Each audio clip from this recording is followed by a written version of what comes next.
berkaitan dengan jenazah pada saat meninggal itu tidak ada keterangan harus dihadapkan ke arah kiblat. Jadi pada saat meninggal disesuaikan dengan kondisi di mana dia meninggal, kondisi rumah. Jadi divan tidak harus dimiringkan, tidak harus berubah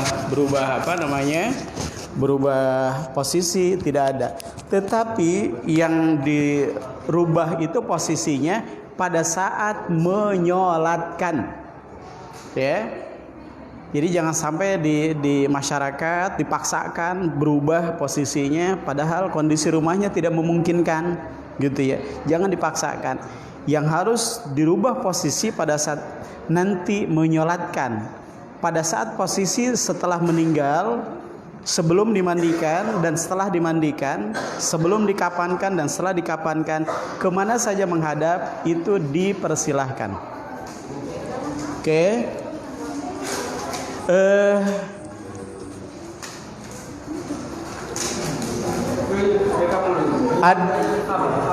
Apa tuh?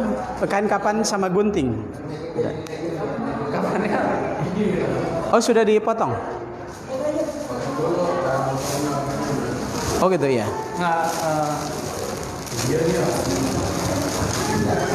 Begini, kain kapan ini walaupun sekarang dipotong itu nggak mubadir, jadi nanti bisa dipakai. Ya.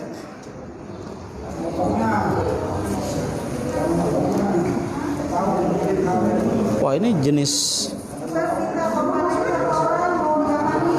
Hah? Oh gitu. Kalau mandiin boleh nanti pakai boneka aja. Kalau bisa. Ini mah bukan kain kapan ini. Siapa yang beli ini? Bukan, ini dari paket gajian. Ini bukan. Ini mah buat baju ini. Oh. Tapi nggak apa-apa sih pakai. Ya. Kurang. Enggak ada bahannya.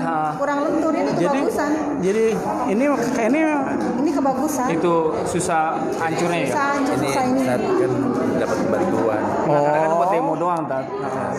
Oh, nggak Kita apa-apa. kan ada wadah itu, terus jadi pinjem buat demo, perlengkapannya kain kapan. Boleh.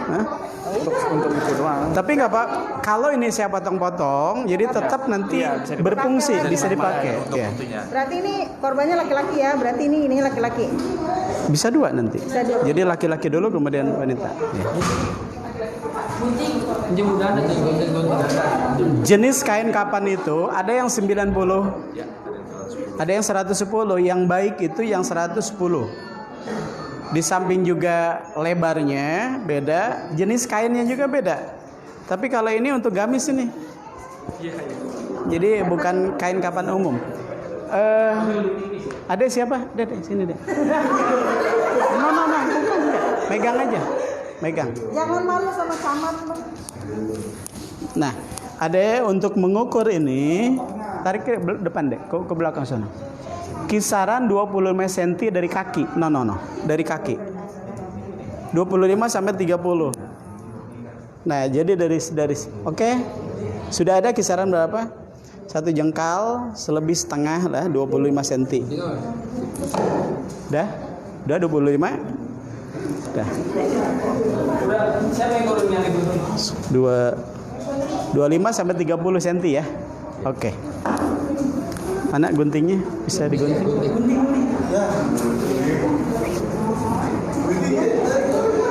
Nadain kalau di itu nggak bisa saja. Susah. Nggak bisa. Cuman ikatannya ini nggak bisa di. Susah, Pung. Ini ngambil ininya nanti buat ikatannya nggak bisa. Kalau ada rapi aja. Mas Amar, kalau ada ini jangan dirobek, pakai rapi aja. Ada rapinya nggak dari warung, kita ambil dulu nanti itu. Nggak bisa, ini harus. Oh, coba boleh. Nggak, maksudnya kalau untuk ininya nanti nggak bagus, kalau untuk itunya. Ush. Memang punya satu. Oh. luar biasa.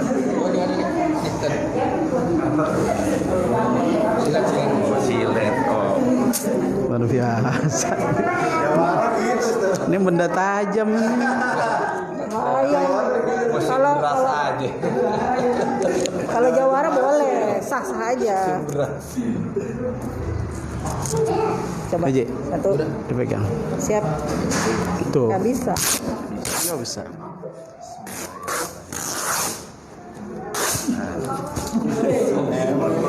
Enggak. Ini lagi. Nggak bisa juga. Oke, untuk selanjutnya ini diukur saja ke sono. Apa dek? Untuk diukur.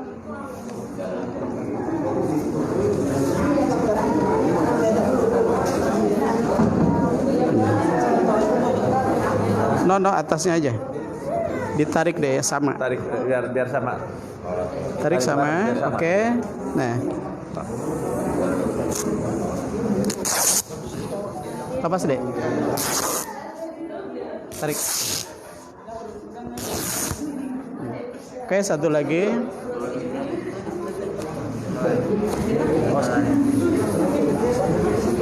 Lepas bawahnya. Nah.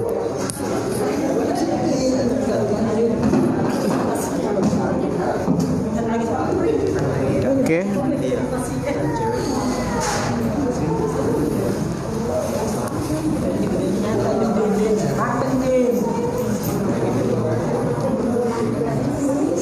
Tarik sama.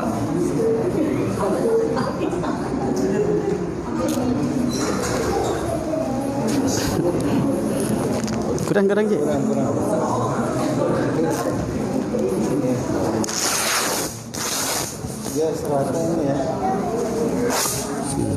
Oke. Cukup. Udah buat nanti, buat ikatannya aja.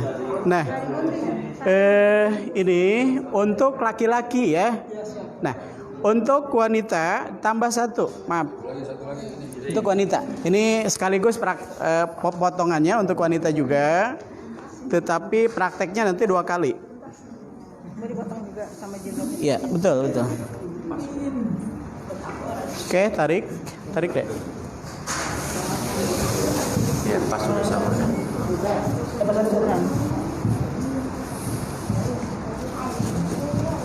Oh, yang ini. Tarik atasnya biar sama.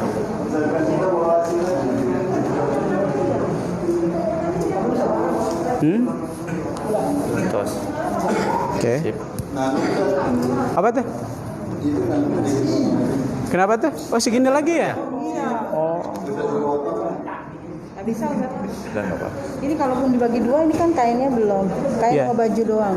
Jilbabnya Iya. Jadi untuk wanita atau kita laki-laki aja dulu ya. Jadi nanti untuk wanita nanti yang kedua kalinya. Oke. Ini sudah dipotong. Biasanya untuk tali ini diambil kisaran 1 jari atau 1,5 jari dirobek, ini ambil ya. Tapi kalau saya saran kalau banyak kain kapannya gak usah ngambil dari yang utuh, ambil saja satu lembar, lalu itu disobek-sobek untuk tali. Nah, cara mengukurnya begini, berapa ukurannya lihat saja itu, atau diukur dengan kita lambung. Nah, berarti segini. Ini untuk ukurannya udah lebih. Kalau lihat gemuk tinggal tambahin lagi. Nah, baru itu yang menjadi ukuran kepanjangan kain kapan, tali. Atau gak usah dipotong dulu, tapi disebit dulu, baru dipotongnya sesuai dengan kebutuhan. Ya, jangan sampai nanti setelah ini ada praktek nanti talinya pakai tali rapia gitu. Jangan. Jadi diambil dari sini ya. Oke, cara pengambilannya tadi ya bisa difahami ya. Jadi tapi ini nggak usah digunting ini. Nah, jadi diambil saja 1 jari begitu atau 1 jari setengah, diambil disobek. Nah, lalu maaf.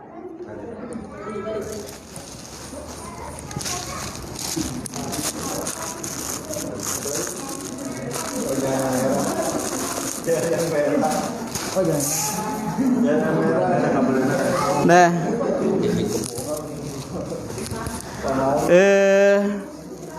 untuk diambil 3 dulu. Kenapa 3? Sebenarnya nggak ada keterangan 3 atau 5, tapi ini diambil pada umumnya.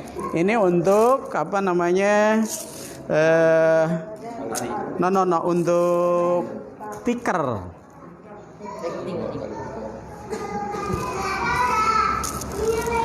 Untuk tiger disamakan 1, 2, 3. Ini untuk tiker ya. Titip pemanten. Nah, lalu ini untuk badan. Untuk badan. Untuk atas, maaf, untuk atas nggak usah terlalu ini, nggak usah terlalu lebar, ya, nggak usah terlalu panjang. Cukup ya segini. Atas bawah samain. Ini 2, atas bawah. Setelah itu kaki,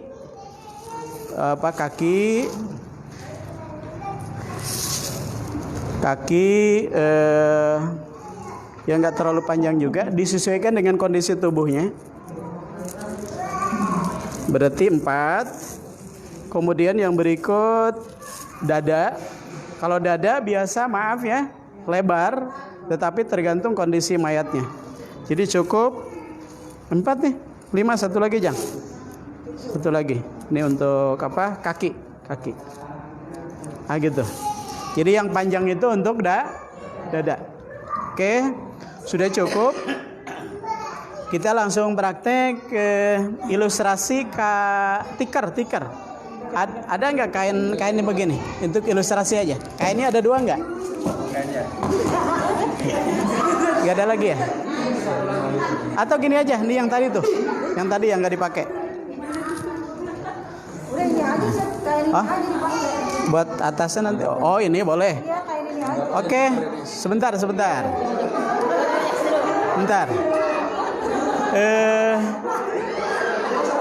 Untuk proses tikar, maka tali di bawah disiapkan dulu 3.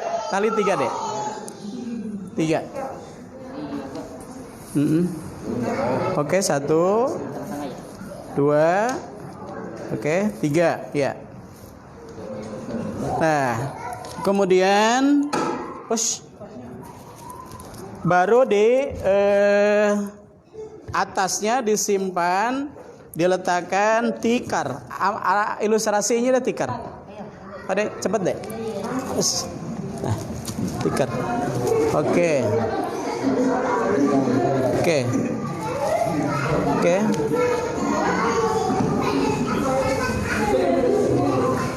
Nah,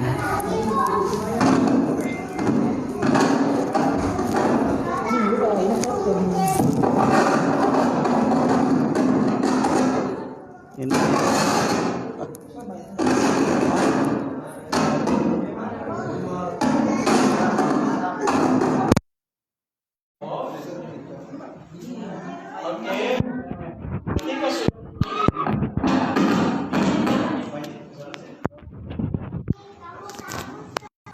enggak.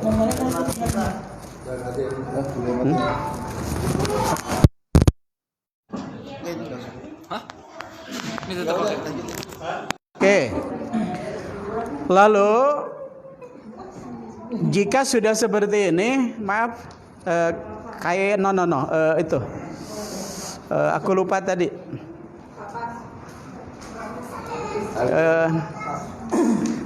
Udah kapasnya nanti aja tuh.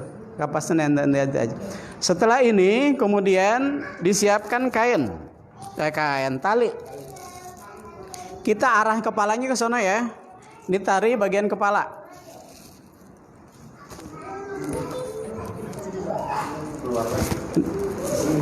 Tali bagian dada, agak ke atas sedikit. Ini tali dada, oke. Ini tali bagian agak pinggul, oke. Ini tali bagian kaki. Tali. Ini kali bawah kaki. Oke, jadi 5. Oke. Lalu sekarang kain.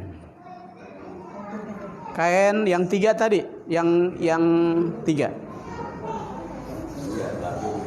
Nah, ini harus menjadi perhatian.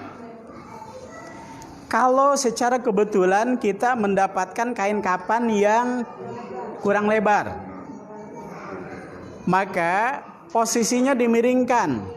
Begini, itu tarik keluar. Gitu, miring. Ya.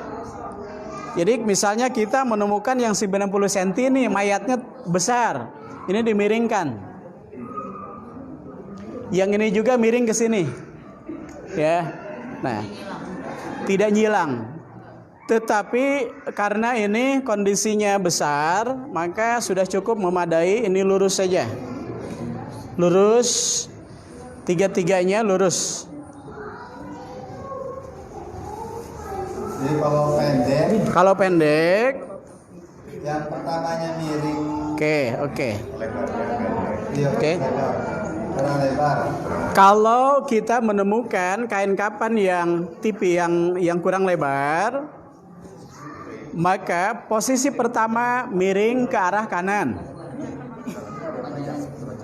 Kemudian yang kedua miring ke sebelah kiri, bagian kepalanya. Kemudian yang tengah lurus. Ya. Jadi yang pertama miring, kedua miring juga, dilebarkan di arah kepalanya, kalau di bawahnya lurus aja. Yang ketiga lurus. Supaya nanti dalam proses pembungkusan, kalau bagian kaki kan kecil, tetapi bagian badan itu terbungkus semuanya. Karena banyak menemukan kasus ketika terjadi proses awalnya tidak dimiringkan, kemudian tidak tertutup nanti dalam proses pembungkusannya. Oke. Yang berikutnya kapur barus apa? Kapas. Kapas ini ada berapa jenis? Ada yang super, maksudnya ketika kita buka itu serat-seratnya itu bagus, tetapi juga ada yang kurang padat. Jadi yang bagus itu yang padat. Kalau dulu yang bagus itu warnanya yang agak ungu. Ada kain kapas yang warnanya ungu, bungkusnya itu biasanya bagus. Maaf dek.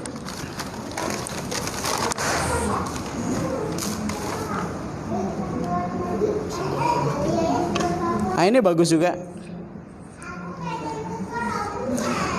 Nah kalau pada saat memandikan ternyata kain kapasnya sedikit, tinggal ada lagi, maka yang ditutup yang utamanya saja, bagian muka, kemudian persendian, lutut dan kaki. Ya, lutut dan telapak kaki ya. Jadi bagian persendiannya itu yang diutamakan. Tetapi kalau kain kapasnya itu banyak, maka bagian tubuh boleh semuanya sebelum kena dibungkus dengan kain kapan, ini ditutup dulu dengan kapas. Jadi ini disesuaikan dengan situasi dan kondisi. Nah, ini termasuk bagus. Bagus bisa dibelah. Ini pembelahan ini supaya nanti cukup untuk satu badan, cukup satu gulung. Tapi kalau tidak dibuka itu nggak cukup. Ya. Ini bisa dibuka. Udah, ini nggak apa-apa, udah banyak. Udah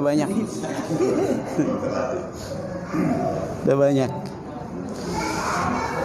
Oke.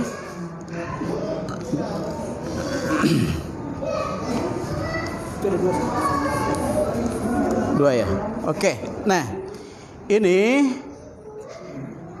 kita siapkan untuk alas terlebih dahulu. Untuk alas si mayat.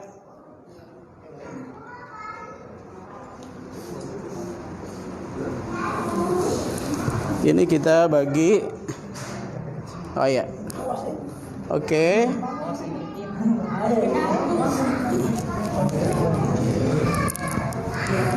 Bisa dibuka deh.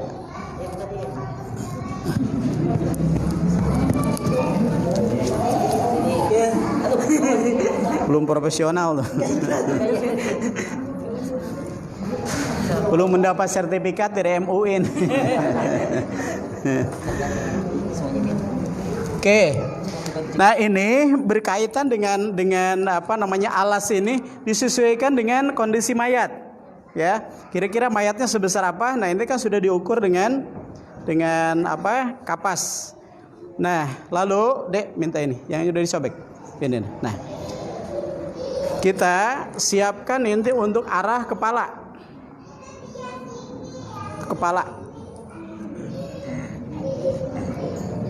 Nah, kira-kira kepalanya nanti di sini dengan tanda ini supaya nanti pada saat mengangkat mayat sehingga tidak digeser-geser lagi karena sudah kita siapkan. Tarik dikit deh. Oke. Jadi ini sudah arah kepala, jadi nanti udah kebungkus. Oke.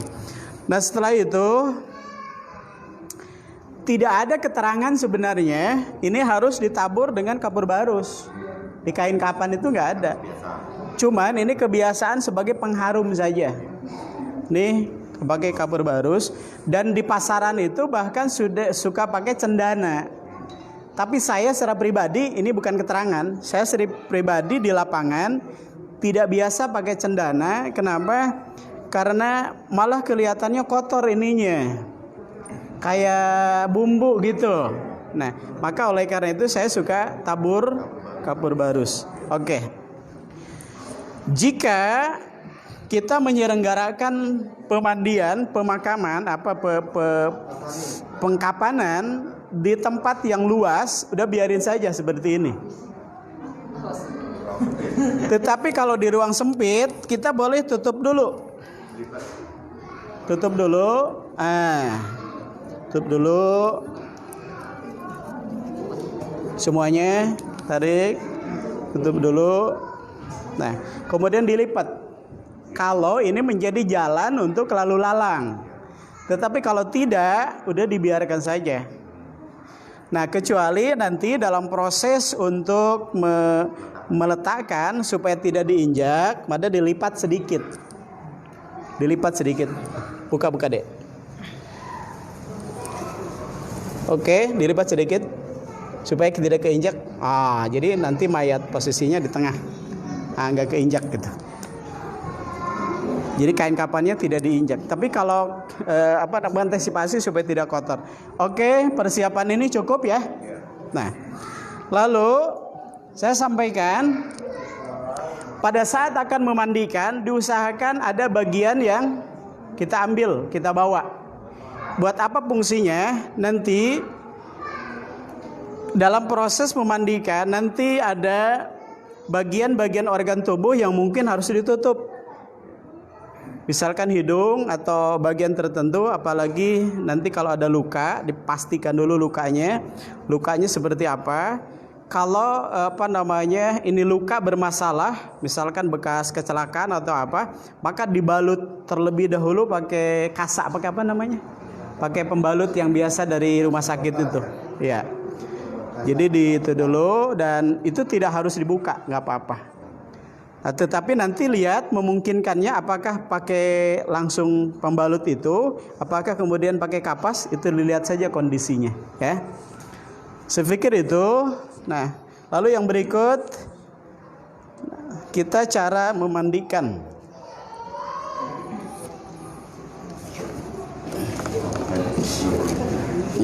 Oke. Nah,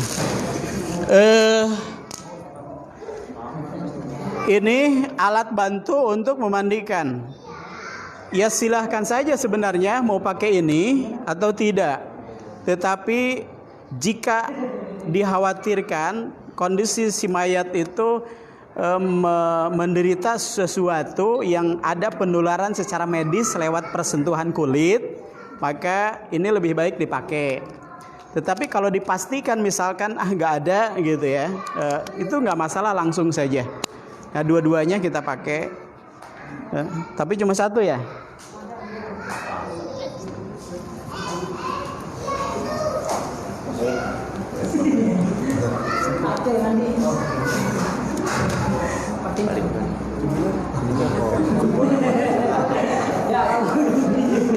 Belum makan siang dia.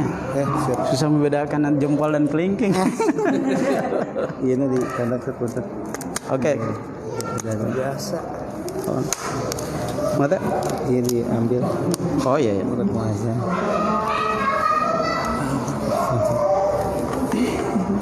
Iya. Sok. Yang mana tuh?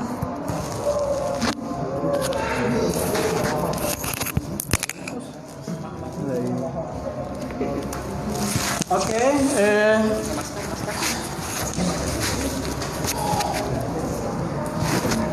Tadi mana itu? Ini itu. Kain.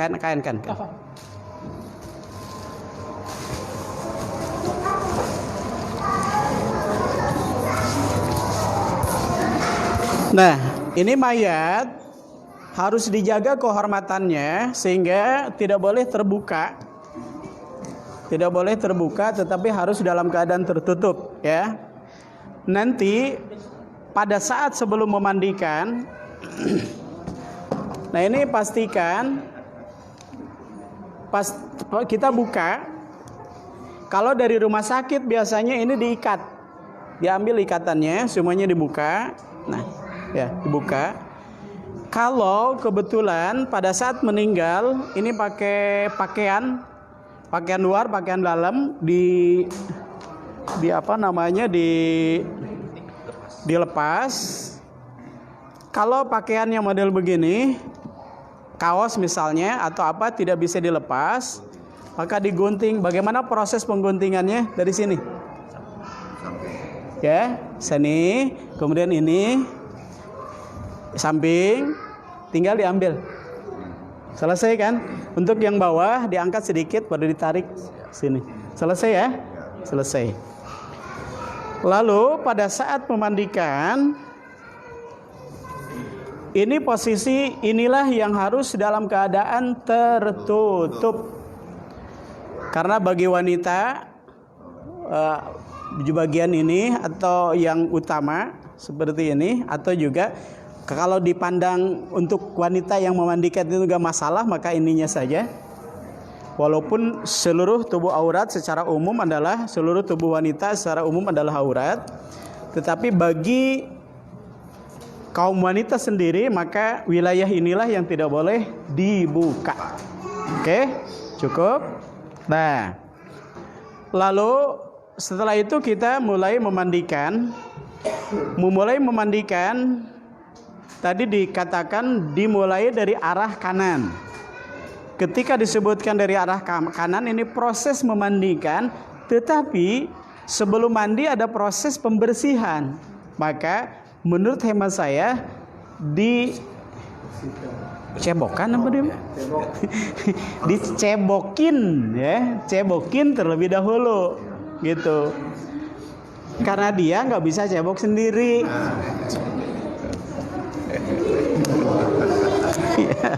Kalau masih bisa cebok sendiri, dia suruh cebok sendiri aja.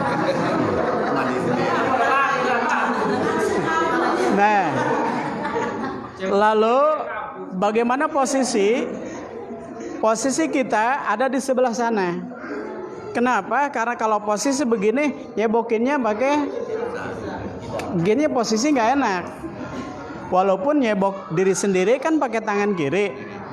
Tetapi kalau nyebukin yang memandikan mayat pakai tangan kiri, kayaknya ya silahkan saja, tetapi nggak enak gitu ya. Posisi kita di sebelah kanan. Oke, ini ditekan sedikit, tapi jangan kencang-kencang, nanti ngambek dia. Dia bilang kencang-kencang sakit gitu. Nah, tekan. Ini dibuka dikit. Buka dikit. Ya. Ini dibuka dikit supaya bagian yang bisa keluar itu mudah keluar. Tapi saya sampaikan maaf, yang disebut dengan menekan ini tidak harus dikuras, enggak. Yang dimaksud adalah bila Anda benda dipersimbangkan jalan gitu, itu keluar. Yang ada di dalam jangan dikodok. Jangan ditarik begitu, nggak usah. Yang di dalam biarkan saja. Gitu ya. Jangan sampai begini aja, ngapain teh? Ini lagi ngebersihin di dalam gitu, nggak usah. Yang dimaksud yang ada di persimpangan. Bagian yang lain sudah keluar, yang ini sebagian masih di dalam, itulah yang dibersihkan. Tetapi yang masih ada jauh di sono tidak harus dikeluarkan. Ada juga teman-teman yang suka diangkat ininya, itu mah silahkan, masalah teknis. Tetapi nggak ada keterangan. Sudah dibersihkan pasti ya. Oke. Ini. Jadi tangan kita masuk ke sini karena ini kan tarik. Tarik dikit. Sedikit aja. Pelan. Jadi ini tangan ke sini, bersihkan. Ya. Ya. Inilah yang saya sampaikan, semestinya yang melaksanakan putra dan putrinya. Sehingga bersentuhan dengan si mayat bukan siapa-siapa. Itu ibunya atau bapaknya gitu. Nah, pada saat memandikan ini, membersihkan ini dibantu dengan air secukupnya. Ya. Sehingga kalau ada benda di tangan nggak lengket gitu. Nah, terus untuk memastikan bersih atau tidak, lihat aja. Cara ngelihatnya, jangan. Masih digini-gini. Jadi diintip aja, intip gitu ya. Jadi jangan dipamerkan gitu. Jadi kalau ada warna berarti masih kotor. Tapi kalau sudah tidak ada warna berarti udah bersih. Oke, selesai. Lagi-lagi ini dalam keadaan tertutup untuk laki-laki atau wanita. Oke, setelah ini proses memandikan diawali dengan bimaya minil wudu, dari bagian anggota wudu. Kalau kita wudu apa dulu nih? Ya, apa dulu? Tangan dulu. Ini nggak ada tangannya. Pinjam tangan Pak Haji. Nah, jadi dibersihkan, ya, bersihkan. Berapa kali? Ya 3 kali dibersihkan. Bersihkan dulu seperti kita cuci tangan kalau mau wudu. Setelah itu kemudian yang kanan, yang kiri bersihkan. Biasa ya. Itu nggak usah pakai sabun dulu, nggak usah. Ya. Oke. Lalu setelah membersihkan tangan, kita biasa apa? Berkumur-kumur, ya. Minta air ya, kumur-kumur. Oh nanti. Jadi kumur-kumur ya, kumur-kumur. Nah, berarti kumur-kumur sudah, tangan sudah. Kemudian sekarang wudu apa? Muka. Ambil. Tangan dulu, muka dulu. Wudu tangan dulu, muka dulu. Muka dulu. Ya, 3 kali bersihan gitu. Ya. Biasa aja mandiinnya. Apa namanya? Ininya apa? Ya. Diusap biasa dengan penuh kelembutan ya. Jadi jangan sambil emosi. Oh loh. Masih. Dah. Setelah itu kemudian tangan. Sekarang kasih tangan 3 kali sampai sikut. Oke. Itu yang suka diungkap dengan diwudukan terlebih dahulu. Oke, yang kiri juga seperti itu, ditambah dengan air sama temennya. Oke, 3 kali. Oke, selesai. Oke. Setelah itu kemudian bagian kepala minta air, tarik ke bawah, tarik lagi. Kemudian setelah itu, dah, ya, dah.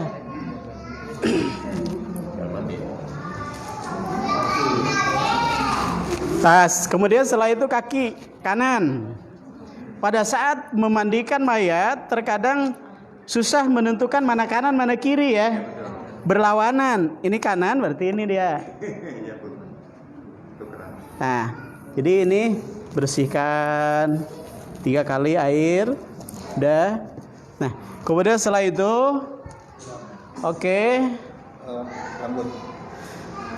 kita siram. Apa doanya? Gak ada doa khusus. Baca saja Bismillahirrahmanirrahim. Ada orang yang suka baca Subhanallah, walhamdulillah, wala ilaha illallah akbar, itu gak ada doa khusus. Siram 3 kali. Oke, 3 kali, 3 kali sampai ke sono. Selesai. Nah, setelah itu kemudian kita bersihkan dengan sabun. Silahkan kakinya, badannya segala macam. Nah, tetapi harus ada mas'ulnya yang bertanggung jawab. Nah, kita sabun nih bersihkan semuanya sampai bersihkan, pokoknya dengan penuh kelembutan ya. Nah, inilah sebabnya laki-laki yang memandikan laki-laki, wanita. Sebab nanti kalau laki-laki memandikan wanita begini aja, anteng aja di sini gitu ya, nggak kelar-kelar gitu ya, gini-gini. Oke ya, nah oke bersih. Nah, udah kita pastikan bersih. Bagian dalamnya, khawatir sebelum meninggal nggak gosok gigi ya. Nah, buka, kita bersihkan. Pakai cotton bud, bersihkan.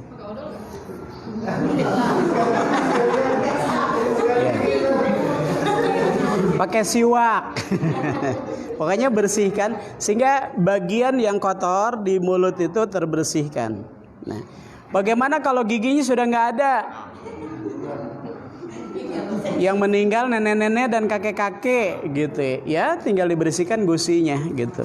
Malah itu lebih aman, nggak ada giginya gitu ya. Nah, lalu bagaimana jika giginya itu emas?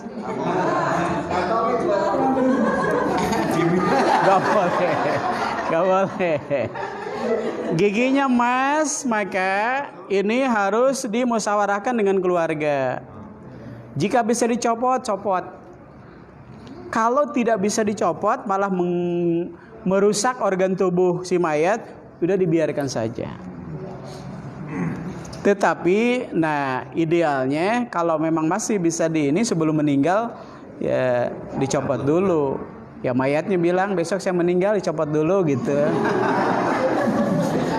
Copot. Nah, lalu setelah itu, nah juga kupingnya, maaf di kuping suka agak ada kotoran ya, bersihkan, pakai kapas, kain cotton bud, udah. Nah, setelah itu siram, oke ya, siram.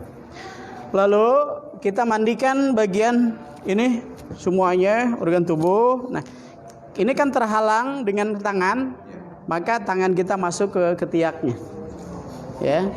Ketiaknya. Sampai saat ini alhamdulillah nggak ada mayat yang geli ya. Dan nggak ada mayat yang galak nih. Jadi berapa orang ada preman yang saya mandikan nggak ngelawan, diam aja gitu ya. Jadi saya mandikan gitu ya. Nah, terus semuanya. Nah, tangan. Tekanan. Untuk tangan itu dibersihkan jari jemarinya ya. Jari jemarinya. Kalau ini dia kukunya kotor, dibersihkan pakai cotton bud. cotton bud. Dibiarkan aja, nggak usah dipotong. Nah, dibiar. Nah, terus sampai kemudian bersih. Nah, terus oke, pastikan bersih. Nah, setelah itu kaki juga seperti itu sama. Saya bagian intinya aja. Kaki juga sama. Di sini biasanya yang banyak dakinya dibersihkan. Terus apalagi yang sakit lama tidak terurus biasanya kotor. Nah, kemudian selah-selahnya juga sama, terus bersihkan sampai dipastikan bersih. Bagaimana memastikan bersih? Gimana, Bu? Pastikan bersih, tangan kita di gini itu sudah sepet kesat.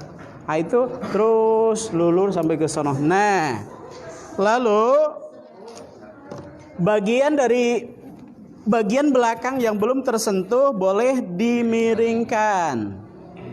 Miring yang sebelah sono. Jangan galak-galak ke mayat. Nah, ini dibuka. Buka. Ini bersihin. Bersihin. Hah? Ya. Luka luar itu hati-hati. Kalau luka hati dibiarin aja. Nah, bersihin. Nah, oke, siram, selesai. Setelah itu ini. Nah, tarik lagi sebelah sono, tahan. Setelah itu kemudian disiram, udah selesai. Kembali. Nah, ini yang saya pahami yang disebut dengan siraman 3 kali, 5 kali atau 7 kali. Siram. Bismillahirrahmanirrahim. Selesai. 1, 2, 3, 4, 5. Yang terakhir dengan kapur barus. Ini yang kandangnya kapur barus. Kapur barus ada yang menyatakan disaring.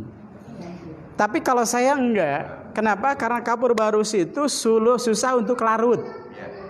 Jadi dihaluskan saja kapur barusnya. Justru ini menjadi bagian yang pertama antibiotik.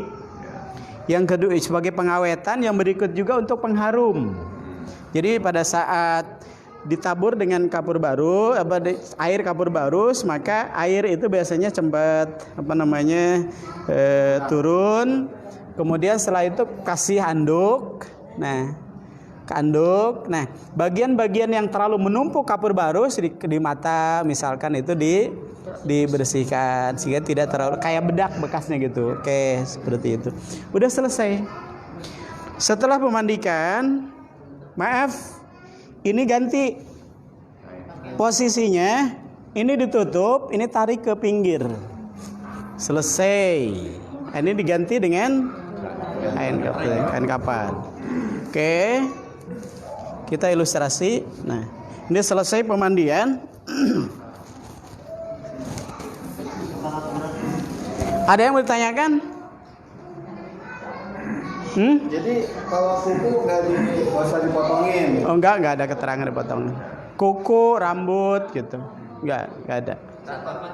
Apa? Kalau misalkan menyiram air sirinya, hidungnya ditutup dulu. Nah, oke. Nah, sebenarnya nggak ada keterangan harus ditutup, tetapi kalau dikhawatirkan nanti ada bagian yang ini lagi, maka ditutup saja. Ini dilipat, dimasukin ke sini. Nah, kemudian ini ditutup. Ini kuping ditutup. Untuk apa? Supaya ini terjaga dari hal-hal yang tadi ya. Jangan sampai ada yang bagian yang keluar lagi. Jadi tutup ya hidungnya, kemudian juga kupingnya dan mulutnya. Oke. Air apa dihalangin pakai tangan dulu gitu? Oh ya. Selang gayung. Proses penyiraman itu di masyarakat diketemukan tidak langsung, jadi pakai tangan gitu. Itu bagian dari memuliakan mayat. Tapi kalau disemprot begitu aja gitu ya, disiram begitu aja kayaknya kurang hormat gitu ya. Jadi lu. Gitu. Nah, ya. Kalau kemudian pakai selang diikuti dengan tangan gitu. Misalkan 1, 2, 3 dan seterusnya gitu ya. Tetapi siraman yang terakhir itu harus pasti berapa gitu. Harus ganjil. 3, 5 atau 7. Terakhirnya itu di ketiganya, di kelimanya atau ketujuhnya. Tentu saja 3, 5 dan 7 sesuai dengan kebutuhan. Maaf, kalau suatu ketika air nggak ada, cukup 3 gitu loh. Air ini ada cukup 5. Air ternyata ada banyak, tapi kondisi mayatnya ini masih ada kotor. Nah, tambah lagi, tapi jumlahnya tetap ganjil. Ya, sudah ya? Bisa difahami? Oke, cukup. Kalau orang tua ke anak yang sudah balik bisa mandiin Wanita. Jadi lawan jenis.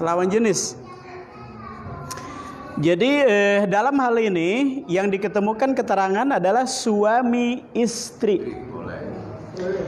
Anak lawan jenis itu sudah beda kelamin, Anak yang beda kelamin ini sudah terikat dengan ketentuan syar'i. Jadi organ tubuh ibu tidak boleh dilihat oleh organ tubuh oleh anak dan juga sebaliknya. Kecuali suami istri. Oh. Jadi begitu ya. Nah. Ya, mangga. Kalau yang head boleh itu mandiin nggak? Yang Head itu boleh mandiin jenazah nggak? Susah jawabannya ini mah, pertanyaannya. Nah, memandikan itu, maka membersihkan. Maka membersihkan itu idealnya adalah orang yang bersih. Jadi memandikan itu mensucikan. Maka mensucikan itu diutamakan yang dalam keadaan suci gitu ya. Kecuali kondisi darurat tidak ada lagi, yaitu mah silahkan. Memandikan adalah mensucikan, maka mensucikan diutamakan dengan orang-orang yang suci, gitu ya. tidak ada dalil yang kuat, Nggak ada. jadi nggak harus. Nggak harus. Tetapi logika pemahaman hukumnya seperti itu.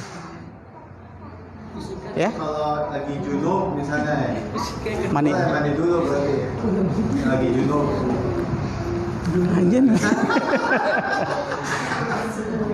Nah, jadi logikanya lebih utama mandi dulu. Sebelum memandikan orang lain, mandi heula ente gitu. Nah, terus tadi kan dalam hadis kalau habis memandikan yang orang kafir, sahabat itu suruh mandi.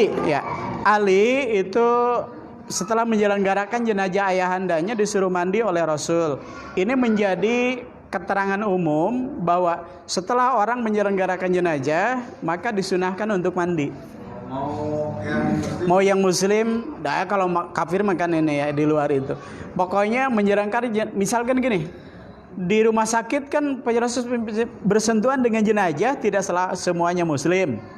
Ketika bersentuhan dengan jenazah, apalagi proses mengurus sampai memandikan misalnya, maka disunahkan untuk mandi. Yang pertama sunnah mandi adalah syar'i. Yang kedua kaitan dengan medis, antisipasi kalau ada hal yang bisa mengakibatkan efek karena persentuhan tadi, ada bakteri dan lain sebagainya, maka dengan mandi itu bisa diselesaikan. Nah, hal ini terbukti dengan kondisi saat ini, ya, bersentuhan dengan COVID, menurut medis mandi. Jadi ini sudah bagian dari syar'i yang terjawab seperti itu, gitu ya. Oke. Nah sekarang tinggal pengkapanan. Oke, silahkan angkat.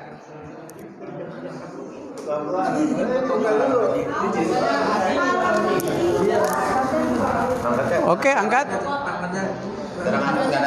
Ya, proses mengangkat tangan sebenarnya tidak ada keterangan khusus, disesuaikan dengan kebutuhan saja. Maka tangan kanan posisinya kuat biasanya ada di bawah. Yang tangan yang kuat, yang bawah. Ayo angkat. Yang kiri. Nah, oke. Awas berat tuh. Posisi tangan, ya pastikan kepala ada di tadi 25 cm atau 30 cm. Oke. Posisi. Oke.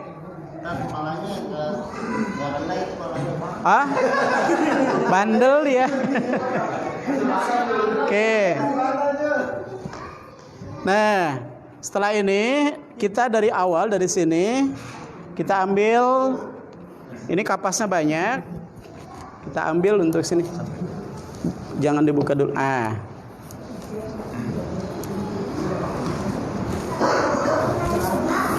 Karena kapasnya banyak kita pakai untuk ini. Nah, lalu Rasul menyukai dari arah kanan dimulai, maka ambil saja.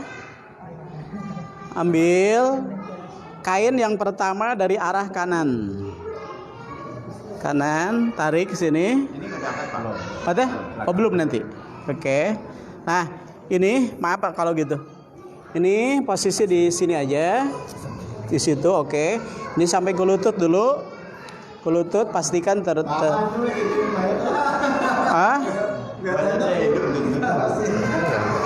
Pahanya? Oh iya. Mana tadi? Oke. Posisinya gini. Ini diangkat sedikit. Kemudian yang satunya ini ujungnya diangkat sedikit juga. Nah, jadi posisinya kayak begini. Oke, ini ujungnya pegang ya. Yang kanan lagi. Pak, Buat kalau laki-laki nggak pakai celana.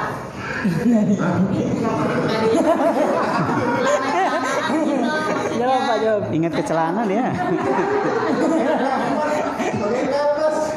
Jadi yang sudah dimandikan itu tidak pakai apa-apa lagi. Udah dari giniannya Pak. Oh, dari Kapannya? kapas. Kain. Dari kain kapannya. Oh, dari kapan enggak? Enggak. Ya. Kan biasanya saya kalau ngeliat perempuan Iya, kapan. jadi 3 helai itu tanpa komis, tanpa baju, tanpa sorban. Maka pemahamannya juga tanpa Pakai celana ya Pak? nggak pakai celana. Oke. No, ke bawah tariknya. Nah. Satu lagi. Tarik. Ini nih. Maaf. Nih. Ini dari atas.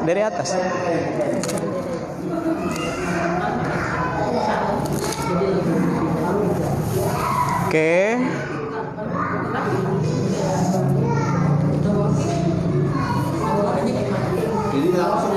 Oke, nah tadi sisanya 25 sampai 30 masih ada untuk ikatan talinya. Ikatannya ini cukup 1 kali aja. Oke. Yang berikut ini kita buka.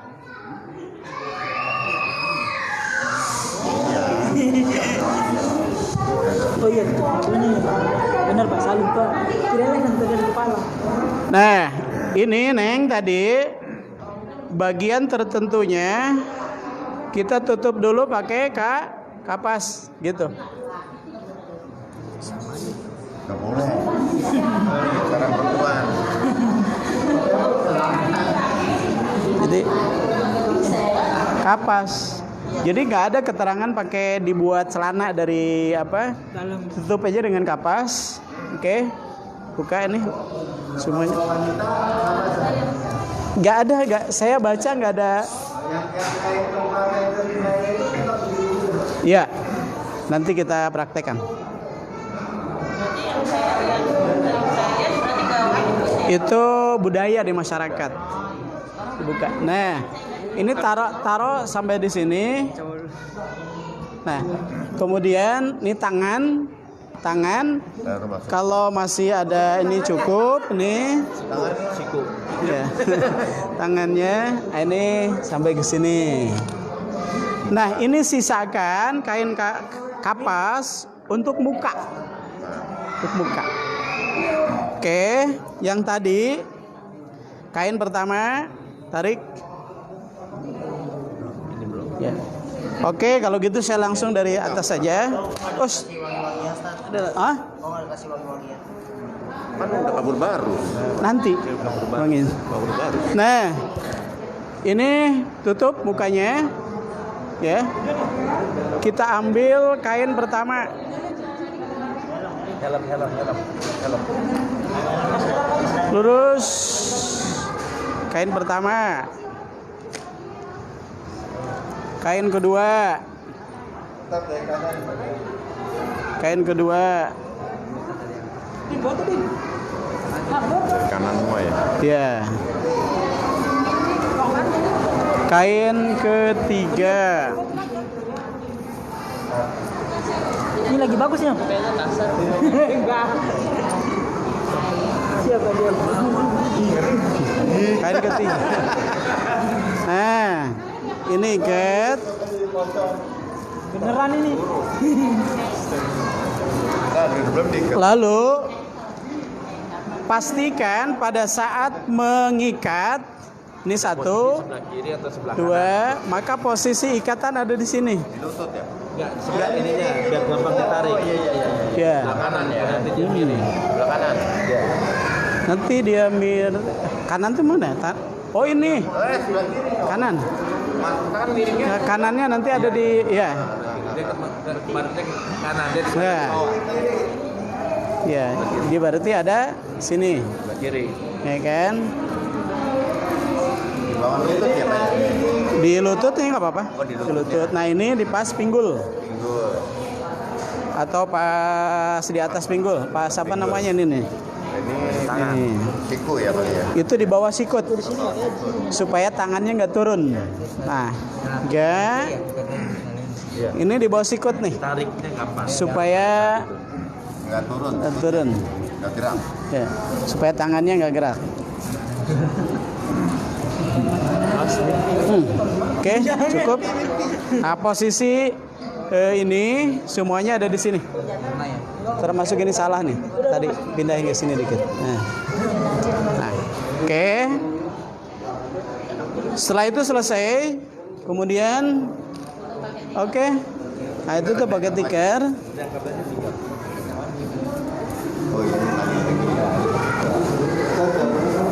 Hah? Mana? Oh. Oh, kabelnya ke dalam. Oke.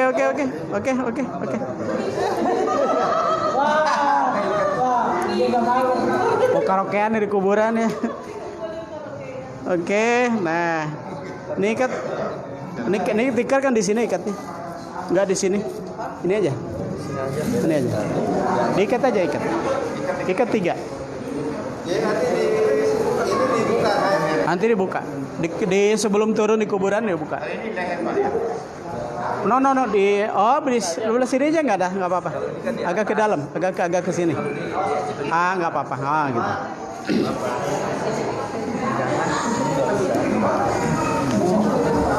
Oke.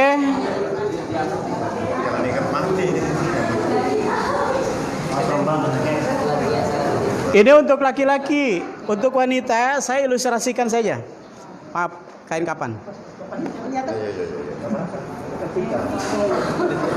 Jadi kondisi awalnya sama kayak tadi ya, tinggal ada tambahan.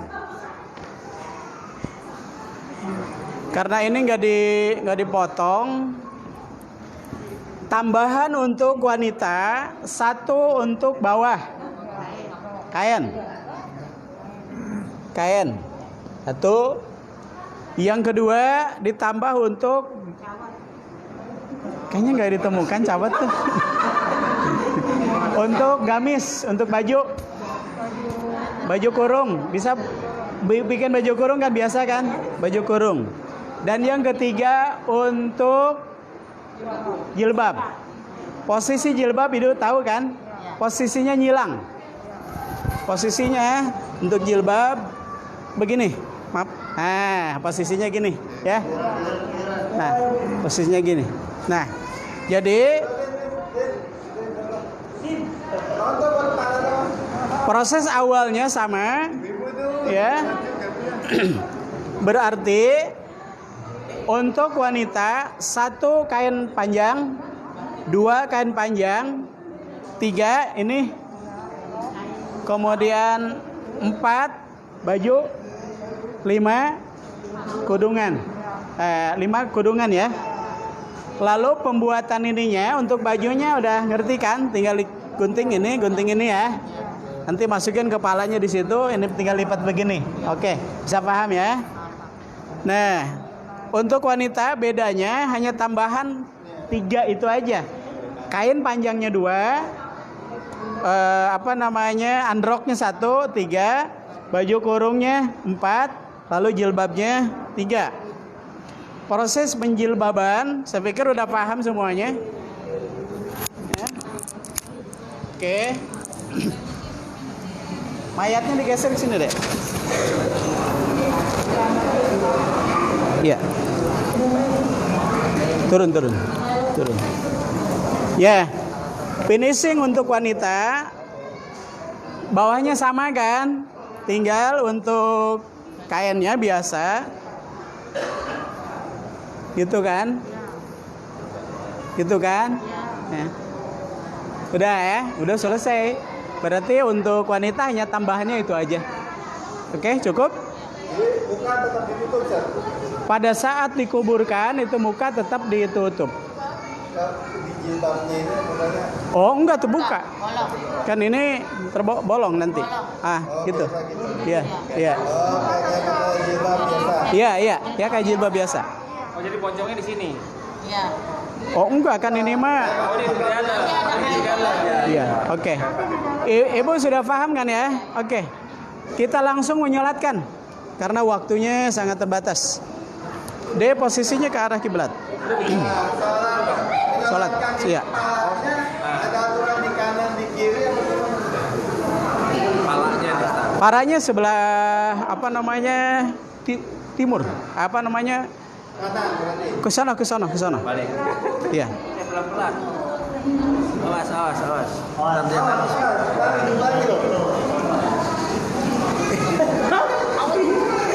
Ya. Untuk memastikan kalau ini kurung batang, yang pertama pastinya tulisan innalillahi. Yang kedua, boleh pakai tanda. Tanda mana bagian kepala. Oke. Ibu kita sholat, Bu. Baris.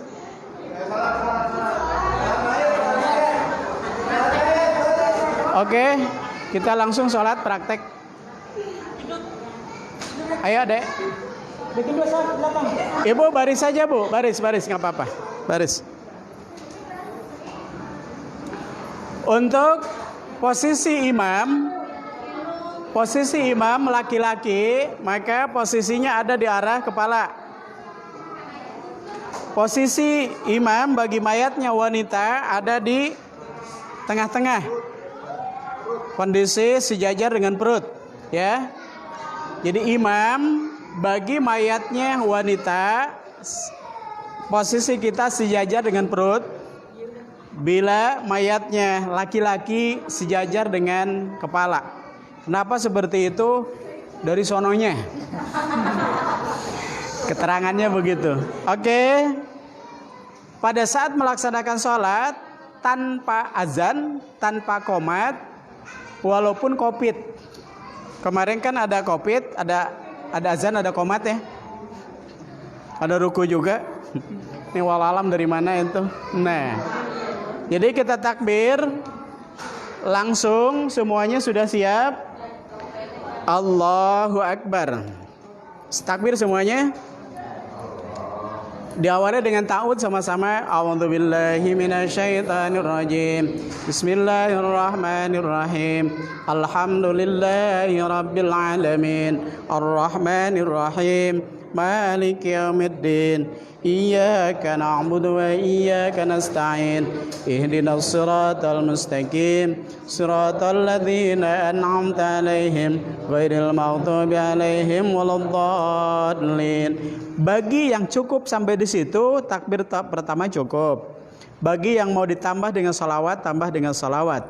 Allahumma salli ala Muhammad wa ala ali Muhammad kama sallaita ala ali Ibrahim wa barik ala Muhammad wa ala ali Muhammad kama barakta ala ali Ibrahim fil alamin innaka Hamidum Majid. Kedua, Allahu Akbar. Doanya Allahumma ghafir lahu warhamhu wa'afihi wa'fu anhu wa akrim nuzulahu wa wasi' madkhalahu.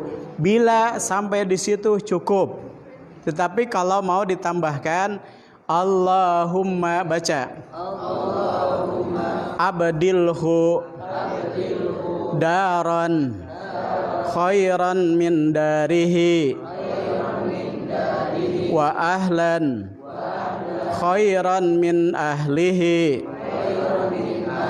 wa zawjan khairan min zawjihi wa naqihi minal khotoya kama yunaqqath thawbul abyadu minad danas. Sampai situ. Takbir yang ketiga, Allahu Akbar. Allahumma gfir li hayyina, sama-sama, wa mayyitina wa sagirina wa kabirina wa dhakarina wa unthana wa syahidina wa ghaibina. Bila hafal sampai di situ cukup. Bila akan ditambah, tambah. Allahumma man ahyait. Sebentar.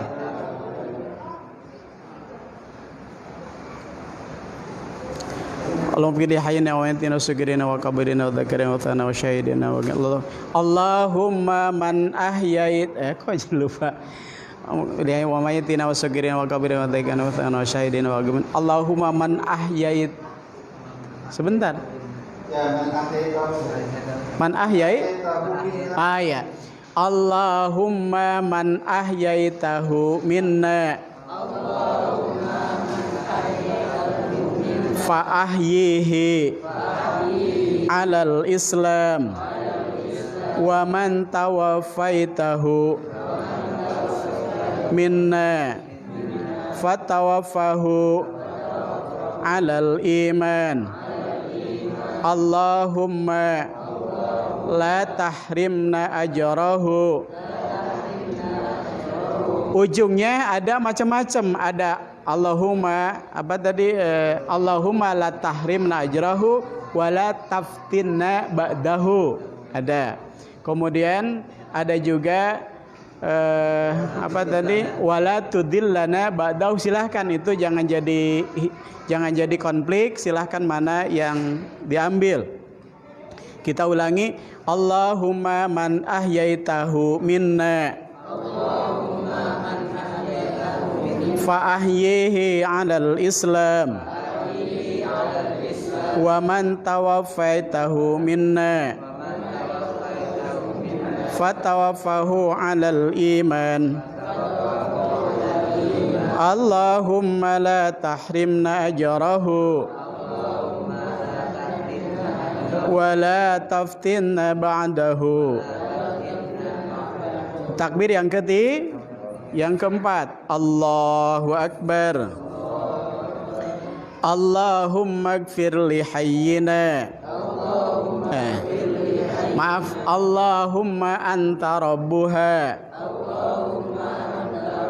wa anta khalaqtaha wa anta razaqtaha wa anta hadaitaha lil Islam wa anta qabadta ruhaha wa ta'lamu sirraha wa alaniyataha ji'na syufa'a faghfir laha. Sampai di situ salam ke kanan. Assalamualaikum warahmatullahi. Assalamualaikum warahmatullahi. Udah selesai. Nah, budaya di masyarakat ya silahkan, ada yang doa silahkan diantarkan dengan doa. Tetapi ada hadis yang menjelaskan siapa yang meninggal disolatkan dengan 40 orang maka dia akan masuk surga. Ada yang menyatakan gitu. Siapa yang meninggal dinyatakan baik oleh 40 orang maka dia termasuk orang baik. Hadis ini sebenarnya yang 40 orang menjadi kesaksian hidup, bukan pernyataan sesaat. Ini yang maaf di masyarakat menjadi budaya, menjadi kesaksian sesaat. Ahadihil mayyit ahlul khair, ahadihil mayyit ahlul khair, ahadihil mayyit ahlul khair. Kalau dia beragajul ya. Jadi sebenarnya yang dimaksud dengan siapa yang meninggal dinyatakan baik oleh 40 orang masa hidupnya. Masa hidupnya baik enggak? Itu yang dimaksud, bukan pada saat setelah disolatkan, bukan. Maka oleh karena itu yang tadi itu budaya. Yang tadi itu budaya. Jadi setelah itu silahkan, mau didoakan lagi silahkan, atau langsung ke kuburan silahkan. Langsung kita menguburkan. Kubur. Kalau kubur pala dulu bagaimana? Proses mengkuburkan menurut keterangan hadis dari arah kepala, dari sono. Sebentar. No. Ente posisinya sana. Musik nanti Dek sini dek. No. Udah benar begitu. Sini dek. Bertiga sini. Bertiga sini. Nah. No, gini. Ya, di lubang. Anggap saja ini di lubang. Yang turun kepalanya dulu.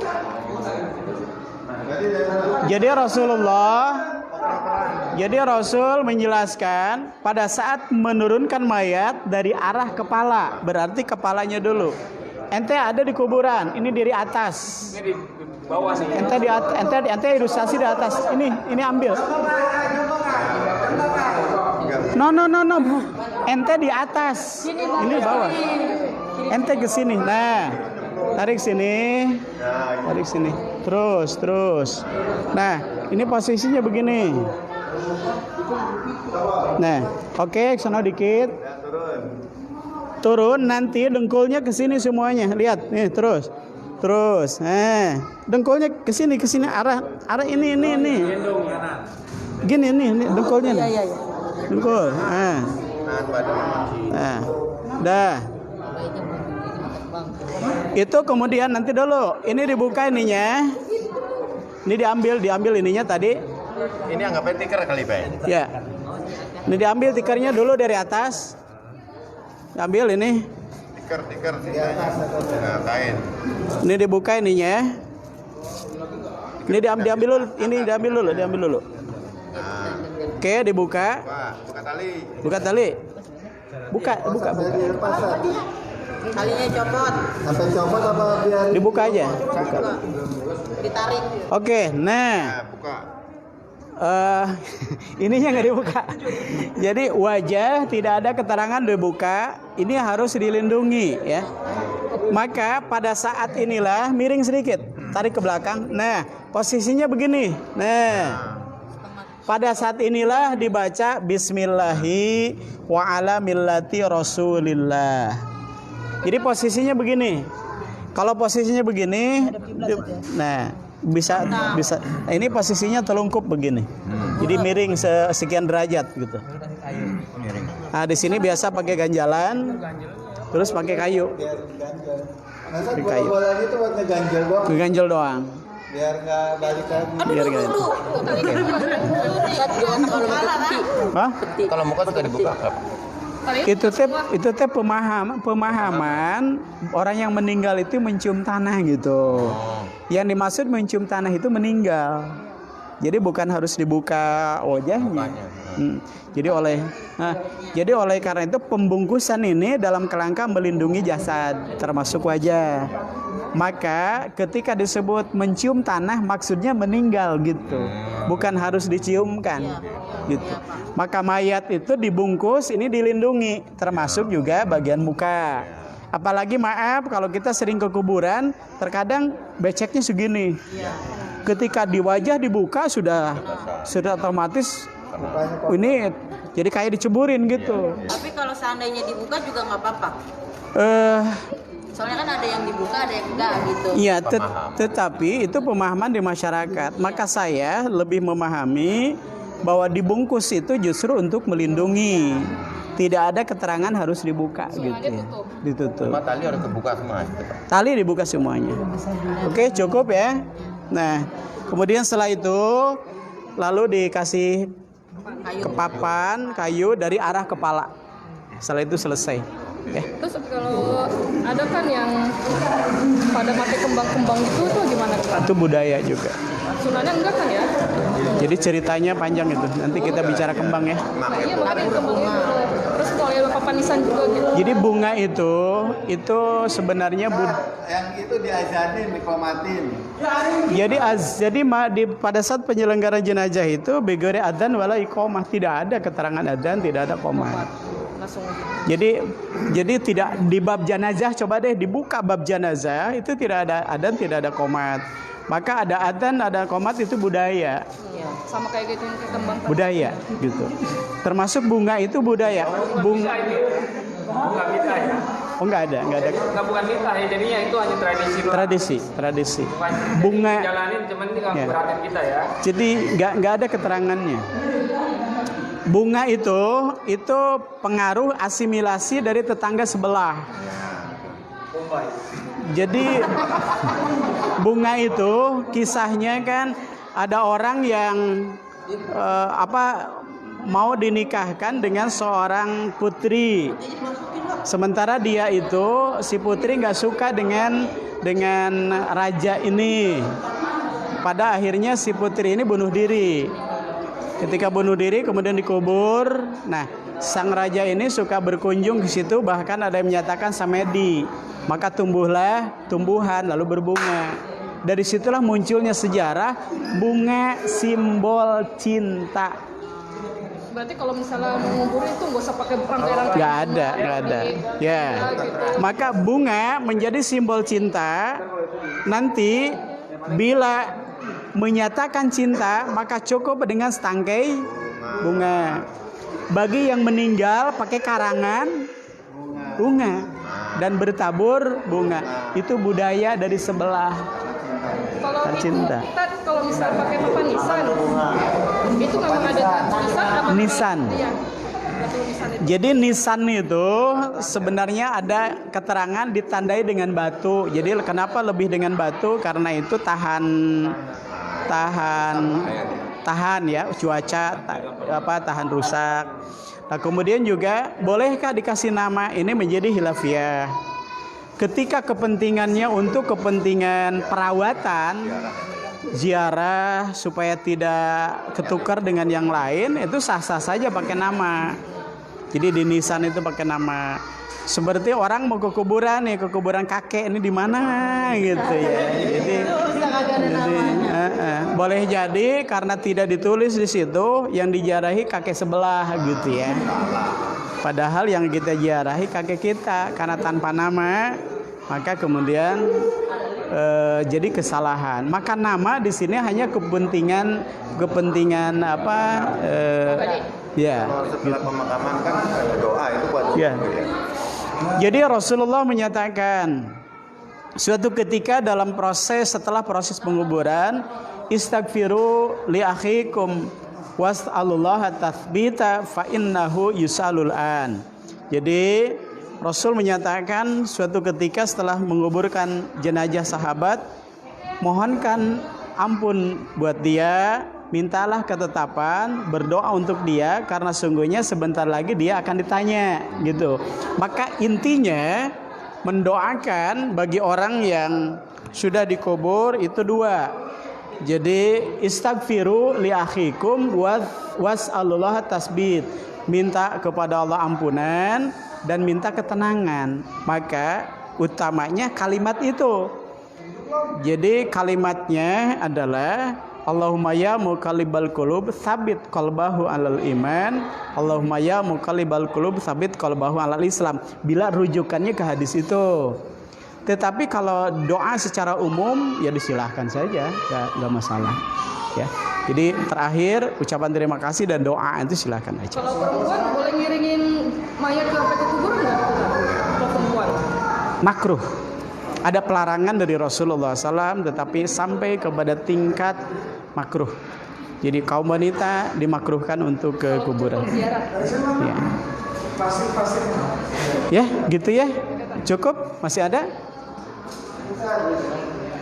Kayaknya cukup. Demikian pelatihan kita pada kesempatan ini. Mudah-mudahan menjadi tambahan keilmuan dan nanti menjadi solusi di tengah-tengah masyarakat untuk banyak menjadi relawan-relawan yang siap menyelenggarakan jenazah ya. Demikian saya memandu acara dari awal sampai akhir. Terima kasih. Wabillahi taufiq wal hidayah. Wassalamualaikum warahmatullahi wabarakatuh. Udah cukup? Baik, Bapak Ibu sekalian, terima kasih untuk sajian. Jadi mukanya ini ngadep kiblat apa badannya yang ngadep? Ya secara otomatis ya. Hah? Kiblat udah kiblat nih. Jadi badan badan ya?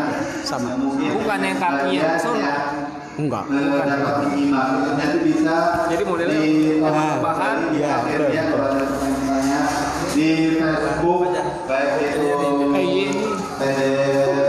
Pemuda Kasih Jakarta Utara, nanti bisa juga di PC Pemuda Kasih Jakarta Utara Tanjung Priok, dan nanti ada di YouTube juga, YouTube Persis Tanjung.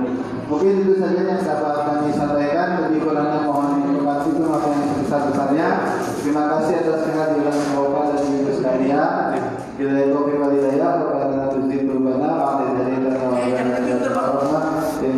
Allah. Bukannya akhirnya kesulitan sana, tapi akhirnya sana dan di sini kita salat zuhur berjamaah.